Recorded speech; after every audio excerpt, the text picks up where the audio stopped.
नीचे वास्तंगते वापि षष्टाष्ट व्ययराशिगे दाये सात षष्ठगे वापि रंध्रे वा व्ययराशिगे तत्काले धननाश स्यात् संचरेच्च महद्भयम् देहयासो मनस्तापो राजद्वारे विरोध कृत। तो मित्रों, महर्षि पाराशर बृहद पाराशर होरा शास्त्रम के 62वें अध्याय के 23वें श्लोक के दूसरे लाइन और 24वें और 25वें श्लोक में कहते हैं कि यदि आपकी जन्म कुंडली के अनुसार आपकी कुंडली में शुक्र देवता की महादशा में चंद्रमा देवता की अंतरदशा चल रही हो और ऐसा चंद्रमा आपकी जन्म कुंडली में अस्त होकर के या नीच का होकर के छठे आठवें 12वें भाव में बैठा हुआ हो या दशानाथ से छठे आठवें 12वें भाव में भी हो, तो ऐसा चंद्रमा तत्काले धननाश स्यात्, तत्काल धन का नाश कर देता है। महान भय एवं शरीर में अनेकों प्रकार के कष्ट तथा मुकदमे बाजी या कचहरी या थाना गमन में ही इसका समय व्यतीत होता है। और कहते हैं कि विदेश गमनम चैव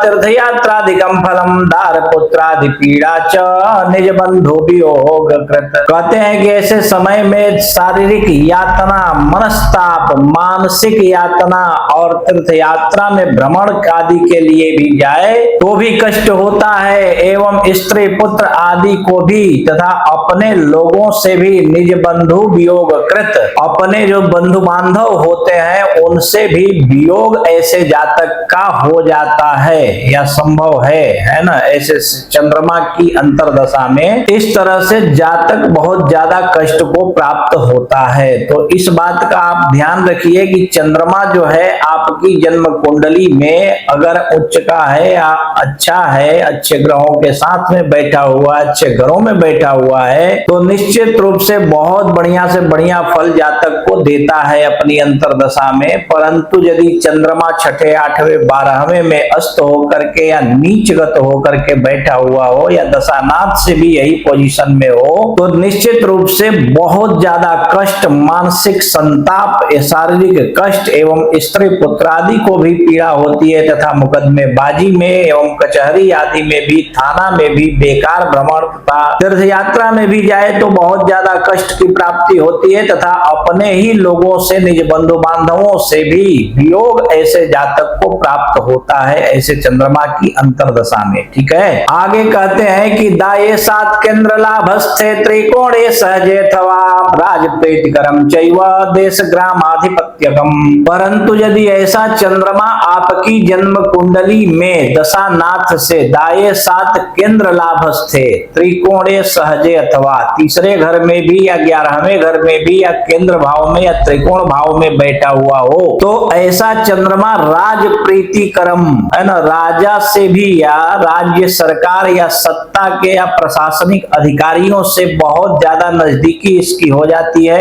एवं प्रसन्नता उनकी प्राप्त होती है, अनुकूलता प्राप्त करवाता है ऐसा चंद्रमा। और देश ग्रामाधिपत्यकम यानी कि शासन में भी बहुत ऊंचे पद तक प्राप्त हो जाता है एवं बहुत सारे गांवों का स्वामी भी बन जाता है ऐसे समय में, या यूं कहें कि बहुत बड़ा राजनेता भी बन सकता है। धैर्य यशः सुखम कीर्तिर्वाहनम बरभूषणम कूपाराम तड़ागादे निर्माणम धन संग्रह भुक्त्यादौ देह सौख्यम स्याद अंते क्लेशस्तथा भवे। तो यहाँ 27वें 28वें श्लोक में महर्षि पाराशर स्पष्ट रूप से कहते हैं कि ऐसे समय में धैर्य में वृद्धि हो जाता है, यश और सुख, कीर्ति तथा वाहन आदि का लाभ, कूप खुनवाना एवं बाग का निर्माण करवाना तथा सार्वजनिक सुविधाओं का निर्माण करवाना, धन संग्रह करना, ऐसे समय में देखो ये सारी बातें तो कोई राजनेता ही कर सकता है। अर्थात बहुत बड़ा बड़ा गांव सड़क का निर्माण करवाना, बाग बगीचे आदि का निर्माण करवाना, ये तो कोई राजनेता ही कर सकता है। इतना भी अमीर व्यक्ति हो सड़क का, सार्वजनिक सड़क का निर्माण नहीं करवाता है, ज्यादातर ऐसा देखा गया है। तो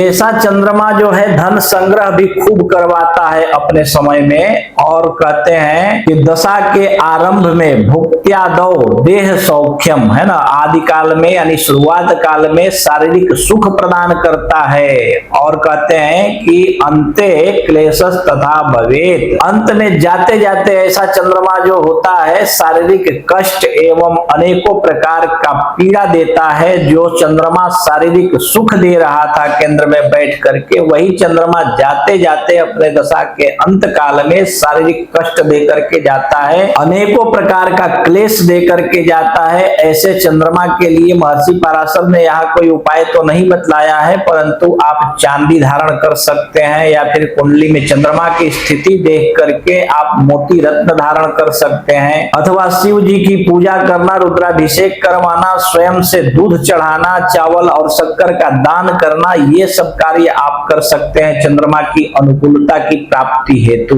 ठीक है, तो मित्रों ऐसे समय में केवल और केवल आपको चंद्रमा की स्थिति का आकलन करना है सही तरीके से। अगर आपने अपनी कुंडली के अनुसार आपकी कुंडली में बैठे हुए चंद्रमा की स्थिति का सही तरीके से आकलन कर लिया तो निश्चित रूप से आप सही फल की तरफ अग्रसर हो जाएंगे। और सही फल की प्राप्ति का मतलब है कि आपको चंद्रमा की अनुकूलता प्राप्त करने में भी सहायता मिलेगी। तो आप अपनी कुंडली को इसी प्रकार से देख लीजिए और स्वयं की कुंडली से स्वयं के बारे में अच्छी तरह से समझ लीजिए। और यदि इसके बाद भी आपको आपकी कुंडली समझ में न आवे तो आप अपनी कुंडली किसी कुशल श्रेष्ठ अनुभवी विद्वान ज्योतिषी को दिखाइए। और कोई श्रेष्ठ विद्वान यदि आपको आपके आजू बाजू में न मिले तो आप अपनी कुंडली हमें दिखा सकते हैं। आप देश विदेश कहीं भी रहते हो, फोन कीजिए अपॉइंटमेंट लेने के लिए। और जैसे ही आपका अपॉइंटमेंट कंफर्म हो जाए आप अपनी कुंडली के ऊपर हमारे साथ फोन पर ही बात